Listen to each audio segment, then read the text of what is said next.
All right, these are the answers to our semester exam review. The first one here asks you to solve this by some algebraic method, and the one that we're going to use here is substitution. We're going to take this x squared plus 4, put that in for y, and create the equation 10x plus that x squared plus 4 equal to negative 20. All right, and then what we're going to do is kind of rearrange things. We'll have that x squared come front, we'll have the 10x come next, and then if we add this 20 over, this will become 24 right there. Right? So then we look for two numbers that multiply to equal 24 and add to equal 10. Those numbers are going to be 6 and 4. And that's going to create negative 6 and negative 4 for our x values. Right? So that's the x values for our 2 points. We can kind of get that started here. But both of those are going to give us different y values. So what we want to do is plug them back in for x and see what y equals. So if you put negative 6 in, negative 6 squared is 36. 36 plus 4 will give you 40. And if you put negative 4 in, negative 4 squared is 16. 16 plus 4 will give you 20. So there's your two intersection points solved by an algebraic method. You can graph this and see if that's exactly where they hit, but you're pretty confident right there. Now the second one then does give us the option of graphing, which is good because I don't know another way of doing this. And so we're going to take our calculator and we're going to go to y equal, and we're going to plug these in. So the first, you can see that I've got 4.2x minus 8 in for y2. For the other one, I need to get y by itself. So you need to subtract 10x. So I'll show that right there. Subtract 10x, and then divide by 5. And we're going to get y equals 8 minus 2x. So we'll type that in, 8 minus 2x. All right, and if I graph this in a regular window, this is the line coming down, and here's the exponential. They intersect right there. I hit second trace, intersect, enter, enter, enter. And we get an intersection of 1.759, comma 4.482. Okay. So just plug it on your calculator and see where they intersect, and that's our answer for that. Next one, we have some matrices given to us, and we're asked to come up with two things here. So first one is 5 times A minus 2 times C. So we can do 5 times A pretty easily. We're just multiplying each of those by 5.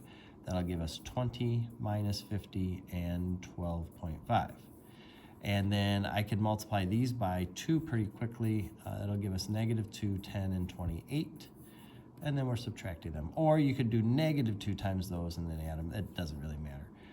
20 minus negative 2 is 22. Negative 50 minus 10 is negative 60. 12.5 minus 28 is a negative 15.5. Okay. Then the next one says, let's do C times B. The first thing we have to do is see if that's even possible. So C is a 3-row by 1-column matrix. B is a 1-row by 2-column matrix. The two middle dimensions have to be the same, which they are. And so our answer is going to be a 3 by 2 matrix. All right, so we're expecting a 3-row, 2-column answer. The way we get that is to take the first answer of C times the first row of B. So negative 1 times negative 4 would be 4. Negative 1 times 9 is negative 9. Okay, then do the same thing with the next row. 5 times negative 4 is negative 20. Times 9 is 45. And then the same thing here. We're going to get negative 56. And then 128. No, 126. Okay. Hope I'm right. I'm doing that without a calculator. You can also put this into your calculator, matrix, A matrix B or whatever, and multiply them together that way to make sure that that's right. But those are your answers there. All right. Now we're separating our fractions. When we do that, we're going to take and factor the bottom. This will factor into x minus 5, x plus 4. Then we're going to create a fraction for each of those. Okay. And then we're going to multiply everyone by that common denominator. That'll cancel on this side to give us 9x plus 9. Over here, the x minus 5 will cancel, but the x plus 4 will stay. Here, the x plus 4 will cancel, and x minus 5 will stay. All right. Now, we're going to be smart and pick values for x that'll help us find A and B. So the first one I'm going to pick is negative 4. If you put that in, you get negative 36 plus 9. That'll be a negative 27. And if I put negative 4 in here, that'll zero this out and give me negative 9b. All right, that gives me b equal to 3. All right, we'll use that in just a second. The other one that we're going to use is positive 5. That'll zero that one out. So if I put that in, I get 45 plus 9, which is 54, equals 9a plus 0. And this will give us a equal to 6. All right, so put those numbers back in. Just make sure you put them in the right one. We'll get 6 over x minus 5 plus 3 over x plus 4. And that's our answer there. All right. Next one wants us to graph this inequality. When you graph the inequality, you're just graphing the line to start with. So we'll start at negative 3, go up 1 over 2, up 1 over 2. Easy enough. We look at our inequality sign. There's no equal to there, so we need to make a dotted line through that. All right, so dotted line through there. And it's greater than, so we want to shade above. Now again, make this a light shade. Don't get too crazy right now, because not the whole, only part of that's going to be our final answer. We have x less than or equal to negative 6, so we go to negative 6. There's negative 6 right there. That's going to be a solid line. And because it says less than, we're going to shade over here. So now we're in somewhere in there, all right? Our final one, we'll subtract the 9x, and then we'll divide by 3. That'll give us y less than 7 minus 3x. So we're going to go up to 7 and go down 3 over 1, down 3 over 1. Okay, this is also a dotted line. And it's less than, so we're shading below. So what ends up happening, it kind of, and this was my fault and I apologize, is that you have to kind of extend this and see that the final answer is going to be right in here. Okay. I think my intention was to be on the right, but I screwed that up. So apologize for that, but this is your answer. Hopefully you weren't fooled by that. That would be, and this would extend way out here as well. So it's below this dotted line, to the left of the solid, above this dotted line. Okay. As far as simplifying goes, we have x plus 2 factorial over x factorial. X plus 2 factorial is x plus 2 times the next smallest one, which would be x plus 1, times the next smallest one, times the next smallest one. And it would keep doing that all the way until 1. X factorial is x times the next smallest one, and it would keep doing that until 1. Well, you can see that these were all going to cancel, except for those 2 extra ones on top, x plus 2 times x plus 1. They're going to be left over. We'll just write it like that. If you worked it out to x squared plus 3x plus 2, that's fine too. One or the other. You don't have to necessarily do that if you don't want. Then the limit of a sequence, you're looking at the significant piece on the top. That's going to be the n cubed. On the bottom, it's also n cubed. So they're the same strength. If the top was bigger degree, this would go off to infinity. If the bottom was a higher degree, it would go to 0. But in a case like this, when they're the same, it's going to gravitate to the ratio there, 1/3. Whatever is in front of them, that's what's going to end up happening. For this next one, we are looking to use these formulas. For the first one, this is an arithmetic series. It's going from 1 to 8. That means we're going to use the first formula. And n is the number of terms we have, so we're going to have 8 terms. A sub 1 is the first term. If you put 1 in here, you get 5 minus 9, which is negative 4. A sub n is your last term, so we'll put 8 in here. 40 minus 9 is 31. And then we'll divide by 2. All right, so if we do negative 4 plus 31, that's 27. And 27, I believe we're going to get 108 for that. Again, doing that without a calculator, so hopefully I'm right on that one. And this last one, this is an infinite series. It's a geometric, so we're going to use this formula here. A sub 1 means use your first term. So if we put 1 in here, we get 40 times 0.8, that's 32. So 32 is technically our first term on this, over 1 minus the common ratio. What are you multiplying by over and over and over again? And that's 0.8. Okay, that gives us 32 over 0.2. And if you do that, you'll get 160 as your answer for that. All right. 11 wants us to write an expression for the nth term of this series. You'll see that you have 1, 2, 6, 24, 120. You're multiply by 2, multiply by 3, multiply by 4, multiply by 5. That's a perfect time to think about factorial. Then we're just multiplying by the next term to get to the next thing. So that's a factorial. On the bottom, though, you're subtracting 4. And whenever you see a subtract 4 or an add 4, you're adding or subtracting the same thing, it's going to be like a linear equation. So you'll start with whatever that is, in this case minus 4, and we'll multiply that by n. And then what I typically do is I just say, well, look, if I were to put 1 in there, I would get negative 4, but I want 37. So what would I have to add to negative 4 to get to 37? And that would be 41. And then you could test it on something else. Try like 3. If I put 3 in here, negative 12 plus 41 is 29. It all works. The other idea would be to come back to like the 0 term or your y-intercept term, if you will. If you bring that sequence back 1, you get that 41 that way too. All right. Whatever the case, that's how we get that general term. One thing for the top, one thing for the bottom. Now here we have a 5th term that's 8 and a 3rd term that's 32. So we had something that went 32, then jumped to something, and then jumped to 8.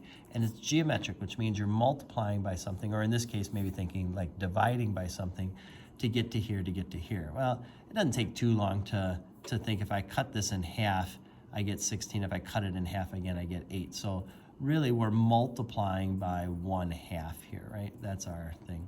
And this was the 3rd term. So there's a 2nd term and then there's a 1st term. So you can kind of see to come backwards, instead of dividing by 2, you can multiply by 2, which means our 2nd term would be 64 and our 1st term would be 128. If you're not sure what that's going on there, you can always say, well, 32 times something twice, in this case, multiplied it twice, gave us 8. And then you could solve that out. That would give you r equal 1/2 that way too. Okay. Next thing we have is an expansion. So we're going to use our Pythagorean or our Pascal's triangle. That's pretty easy to generate on the fly if you need it. I don't think you're going to be asked to do anything beyond the 5th level on your exam. In fact, I know for sure you won't. So we can use those coefficients: 1, 5, 10, 10, 5, and 1. You take your first term and let it be at that exponent, and then drop it down 1 as you go from left to right, and it will be absent from this one. Then you take that second one, which is negative 5, start it off at the high one, and let that drop down as it goes. Okay, and it'll be absent from this one. So we'll end up with x to the 5th to start us off. Then we're going to have 5 times negative 5, so that's a negative 25 x to the 4th. Then we're going to have 25 times 10, so that's going to be 250 x to the 3rd. Okay. Then we're going to have negative 125 times 10, that's a negative 1,250 times x squared. All right, then we're going to have negative 5 to the 4th, which is 625, and then that times 5 is 3125. Yep. We get 3125 plain x, and then we'll have negative 5 to the 5th, which will be a negative 3125. All right, so that's our expansion on that. So first things first, find the level of the Pascal's triangle that gives us our coefficients. Then take the first term, let that go down. The back term with a negative if it's appropriate, have that come up. All right, there are 15 people from Wisconsin and 11 people from Minnesota. So 15 Wisconsin, 11 Minnesota at a Quick Trip Enthusiast Club. All right, find the different number of combinations available for this. You're going to pick 5 people, and you have to pick 3 of them from Wisconsin and 2 from Minnesota. So how many ways can we pick 3 people from Wisconsin? Well, there would be, for the 3 people, 15 Wisconsin people we could pick for the first, 14 for the second, 13 for the third. So we're going to multiply that. But this suggests that it mattered who got picked first, who picked second, who was picked third, and it really doesn't, right? So the 3 people you pick, it doesn't matter really what order you pick them in. So we're going to divide that by 3 factorial, because there are 3 factorial ways to take 3 people and organize them in different combinations, but they're the same exact group of 3 people. So we're going to do that. That's the Wisconsin people. As far as the Minnesota goes, there were 11 people that we could pick from for the first, 10 for the second. But again, when you pick those 2 people, it doesn't really matter who came first or second. So you're going to divide by 2 factorial or divide by 2. This will be the number of Wisconsin, the number of Minnesota, then we multiply that together. So on the calculator, we go 15 times 14 times 13. And we divide that by 3 factorial. And we get 455 ways for Wisconsin people. And then we do the same thing for the Minnesota. There are 55 ways we can do that. And we multiply those two together. We end up with 25,025 different ways, different groups of 5 based on these parameters to pick that for that. Okay. Now for 15, it says we want to fill some positions, best fan, a publicity chair, and a membership organizer. So in this case, it doesn't say what state. It can be anybody, I guess. There's 26 people altogether in this club. So you have 26 different people that could become the best fan. After you pick that, you'll have 25 people who can be the publicity chair. After that, you'll have 24 people that could be your membership organizer. We're gonna go ahead and multiply. In this case, we will not divide by 3 factorial, because if you flip these around, they're in different positions. That would be a different combination. We get 15,600 different ways that we could fill those 3 spots for this club. Okay. All right, our last page here gives us Scrabble tiles. There's 8 A's, 5 B's, 4 C's, 1 D. Added up, there's 18 tiles altogether. So what's the probability that you would pick a B and then turn around and pick a C if you replace the tiles as you did it? So for a B, there are 5 B's out of the 18 tiles. So you have a 5 out of 18 chance of picking that. And then you're gonna put it back in. So there's still 18 tiles in the bag. There are 4 of those tiles are C's.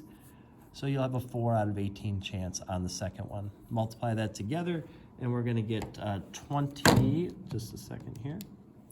We're gonna get a 20 out of 324 chance. If you reduce that, it ends up being a 5 out of 81. And if you change, you like percentages better, it's a 6.17% chance. Okay. I'll accept any of those, but that's what it comes. All right, what's the chance that you'd pick 3 A's in a row without replacing? So there are 8 A's in the bag out of 18 to start with. As soon as you pick that A though, now you've reduced it to 7, and there's only 17 tiles in the bag now. As soon as you pick that one, you're down to 6 A's left, but now there's only 16 tiles in the bag. Okay? So we're gonna go 8 times 7 times 6, which is 336 out of 18 times 17 times 16, which is 4,896. All right, if we do that,